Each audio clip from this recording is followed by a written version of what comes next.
untuk pertemuan kali ini pertemuan ke-7, berarti untuk minggu depan hari tenang ya. Untuk minggu depannya barulah kita adakan untuk UTS. Mungkin nanti UTS-nya bisa dilihat, nanti saya informasikan di YouTube juga ya, nanti gampang. Untuk minggu depannya baru UTS, setelah untuk pertemuan ke-8-nya UTS ya. 9 maaf. Untuk 8 kan hari tenang, 9 UTS, 10 barulah ke setelah UTS. Oke, untuk materi silakan bisa diunduh di Classroom ya, sudah saya share di sana. Sebentar untuk ke-7, oh iya sudah. Oke, langsung saja kita ke materi sambil menunggu teman yang lain yang belum bergabung segera untuk bergabung. Kita akan bahas mengenai keamanan sistem World Wide Web. Nah, tentunya kalian semua sudah tahu ya, World Wide Web itu adalah www. Keamanan sistem www. Oke, fasilitas internet HTTP, mail, FTP, Gopher dan lain-lainnya untuk internet. Nah, World Wide Web ini salah satu aplikasi yang membuat populernya di internet. Kalau kalian melihat mengunjungi web itu tentunya berbanyak sekali ada www ya, atau alamat internet itu banyak menggunakan www, populer untuk di internet tentunya. Kemudian untuk unggulan web, kemudian mengakses informasi ya untuk www ini. Kalau kalian membuat sebuah web, pada saat di-upload tentunya juga alamatnya adalah www nantinya ya. Konsepnya hypertext, membaca sistem www browser, Netscape, Internet Explorer, Mozilla, Chrome, Link, Mosaic dan lain-lain semuanya saya rasa sudah kompatibel semua ya dengan semua browser kalau untuk www tersebut ya. Perkembangan www dan internet menyebabkan sistem informasi menggunakannya sebagai basis. Banyak aplikasi sistem informasi yang tidak terhubung ke internet tetapi tetap menggunakan basis web atau intranet. Nah, keamanan sistem informasi bergantung pada keamanan sistem webnya. Nah, seperti itu. Nah, arsitektur sistem web terdiri dari dua sisi, server dan klien ya. Server itu dari servernya, untuk klien itu pengguna atau usernya. Nah, sistem web dapat menyajikan data dalam bentuk statis dan dinamis ya. Kalau statis itu biasanya semacam sistem yang informasi, bisa dikatakan tidak ada interaksi sistemnya ya. Interaksinya mungkin dengan pihak kedua tentunya, misalkan dengan menggunakan WhatsApp, email dan lain sebagainya. Sedangkan untuk dinamis sendiri itu tentunya kalian sudah tahu juga ya, itu bisa ada interaksi, ada sistem yang berjalan di situ, kemudian ada database untuk penyimpanan interaksi antara klien dan server tadi ya. Program dapat dijalankan di server misalnya PHP, ASP, CGI dan di klien JavaScript Applet. Sistem server maupun klien memiliki permasalahan yang berbeda. Ini ada di klien server. Asumsi sebuah sistem web dari sisi pengguna ya. Nah, sistem web memiliki dan dikendalikan oleh organisasi yang memiliki sistem tersebut. Misalnya, domain RCTI TV dan isi situsnya menunjukkan bahwa situs itu memiliki RCTI. Maka dapat dipercaya bahwa situs itu miliknya RCTI. Pembajakan domain merupakan pengecualian terhadap asumsi ini. Nah, ini seperti yang tadi saya katakan, pada saat kalian membuat katakan kalian mempunyai usaha jual beli pakaian, kemudian kalian membuat webnya lalu kalian upload. Nah, situs tersebut domainnya misalkan toko baju saya. Nah, itu milik dari toko apa? Toko baju saya. Nah, itu adalah situs ya, yang dimiliki oleh toko baju saya. Seperti itu contohnya. Dokumen yang ditampilkan tidak mengandung mailcode untuk asumsi sebuah web dari si pengguna ini ya. Nah, server tidak mendistribusikan informasi mengenai pengunjung ke pihak lain. Kunjungnya ke sebuah situs, data nomor IP, operating system, browser yang digunakan dan lain dapat dicatat.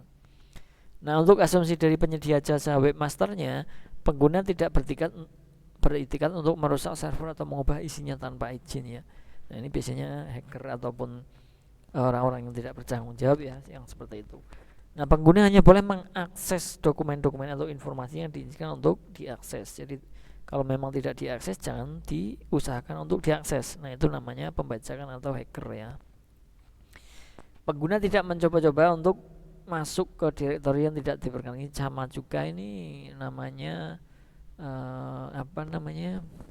kejahatan dalam dunia internet itu cyber ya, kejahatan cyber ya. Kalau memang mencoba masuk untuk direktori yang tidak diperkenankan. Nah, untuk asumsi kedua belah pihak, jaringan komputer dan komputer bebas dari penyadapan pihak ketiga. Padahal ada ya, banyak untuk kebocoran-kebocoran tertentu. Informasi yang disampaikan dari server ke klien dan sebaliknya terjamin kebutuhannya dan tidak dimodifikasi oleh pihak ketiga yang tidak berhak. Asumsi-asumsi di atas dapat dilanggar sehingga mengakibatkan adanya masalah keamanan baik di server maupun di klien. Nah, ini biasanya ya tergantung dari pihak mana yang menyalahgunakan atau yang melanggar dari keamanan tersebut, dari asumsi-asumsi di atas ya.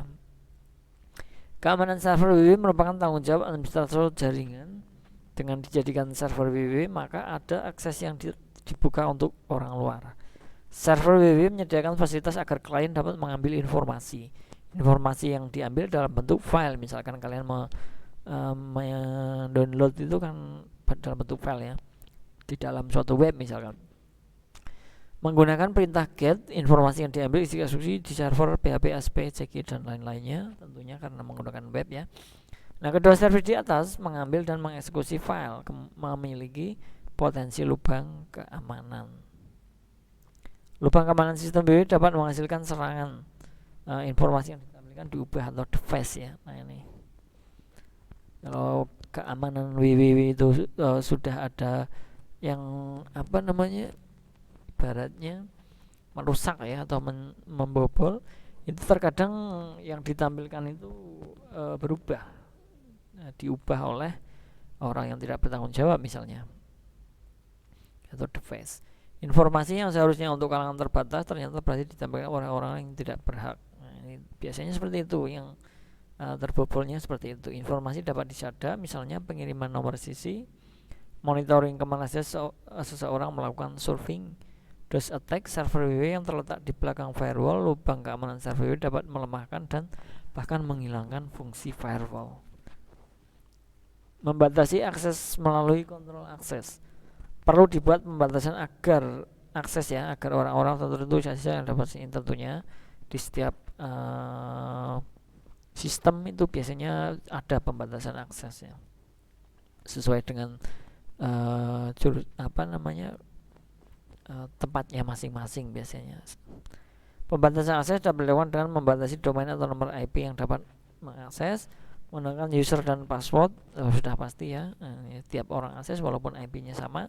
Kalau dengan user dan password yang berbeda mungkin lumayan tidak ini ya, bisa diakses oleh orang lain.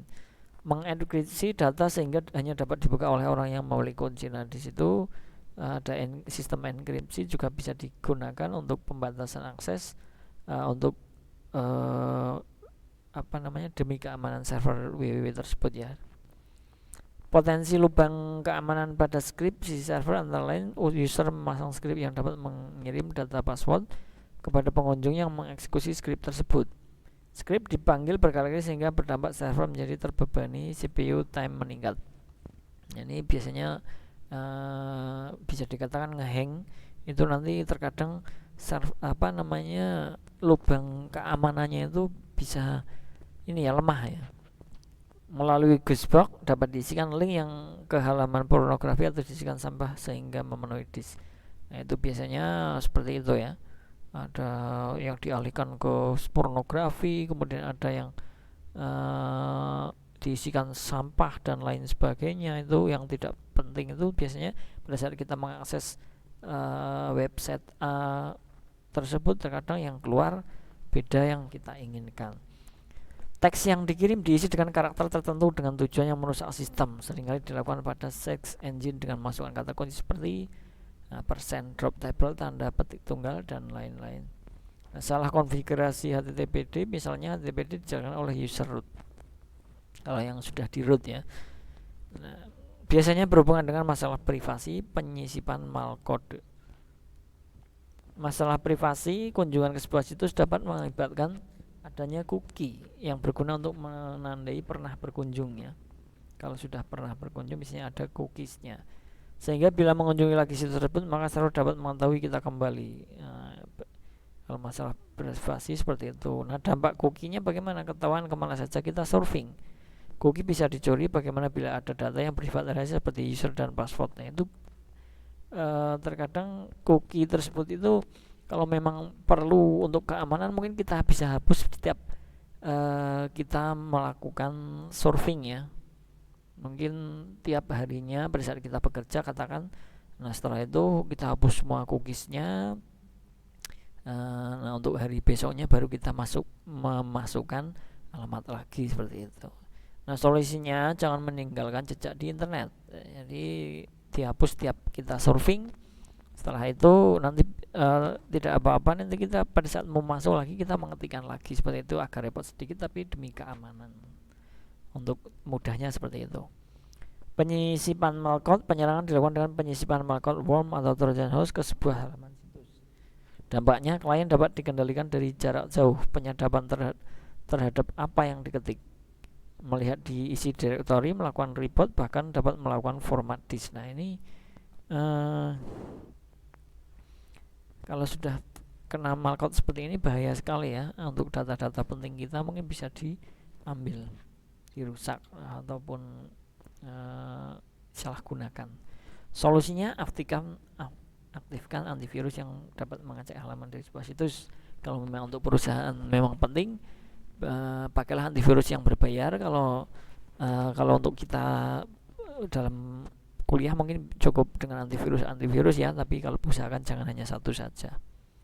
Selesai untuk hari ini, perkuliahan hari ini mengenai keamanan sistem World Wide Web atau WWW ya, dalam keamanan sistem keamanan komputer ya.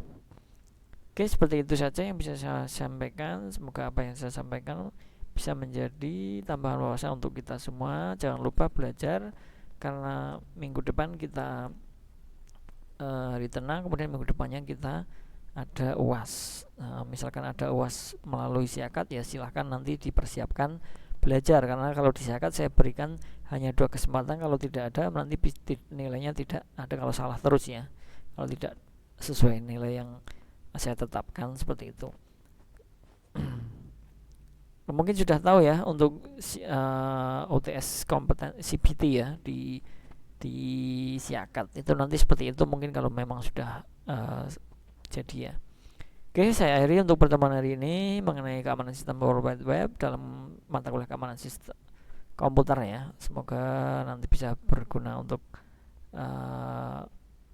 dalam belajar mengenai keamanan komputer. Terima kasih. Saya akhiri. Wassalamualaikum warahmatullahi wabarakatuh. Salam sejahtera untuk kita semua. Selamat belajar, selamat beraktivitas. Terima kasih.